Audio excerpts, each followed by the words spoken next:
বাংলাদেশ ক্রিকেটে এসেছে বড় এক পরিবর্তন। টি-20 দলের নেতৃত্ব পাওয়ার পর এবার ওয়ানডে দলের অধিনায়কের দায়িত্ব তুলে দেওয়া হয়েছে লিটন দাসের হাতে। অর্থাৎ সাদা বলের দুই ফরম্যাটেই এখন বাংলাদেশকে নেতৃত্ব দেবেন এই অভিজ্ঞ ওপেনার। একসময় ফর্মহীনতার কারণে কঠিন সমালোচনার মুখে পড়েছিলেন লিটন দাস। অনেকেই প্রশ্ন তুলেছিলেন তার দলে থাকা নিয়েও, কিন্তু সব সমালোচনার জবাব তিনি দিয়েছেন মাঠের পারফরম্যান্স দিয়ে।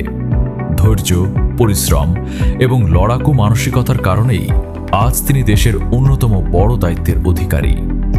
বাংলাদেশ ক্রিকেট বোর্ডের এই সিদ্ধান্ত শুধু একজন ক্রিকেটারের প্রতি আস্থা নয়, বরং ভবিষ্যতের পরিকল্পনারও স্পষ্ট বার্তা।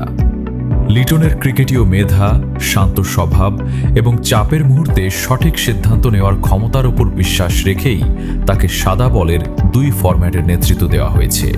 তবে এই দায়িত্বের সঙ্গে বেড়েছে প্রত্যাশাও, কারণ সামনে রয়েছে আইসিসির বড় বড় টুর্নামেন্ট, বিশেষ করে বিশ্বকাপ। কোটি কোটি বাংলাদেশি সমর্থকের আশা, লিটনের নেতৃত্বে বাংলাদেশ শুধু ভালো ক্রিকেটই খেলবে না, বড় দলগুলোকেও কঠিন চ্যালেঞ্জ ছুড়ে দেবে।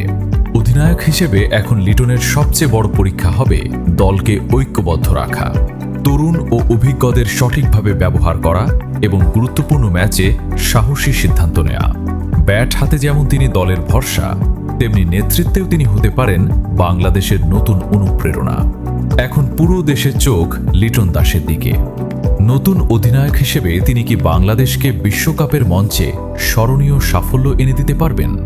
সেই উত্তর সময়ই দেবে। তবে একটি বিষয় নিশ্চিত, লিটনের সামনে শুরু হয়েছে তার ক্যারিয়ারের সবচেয়ে গুরুত্বপূর্ণ অধ্যায়, আর বাংলাদেশের সামনে খুলে গেছে নতুন স্বপ্নের দরজা। ডিটি স্পোর্টস, রাজ।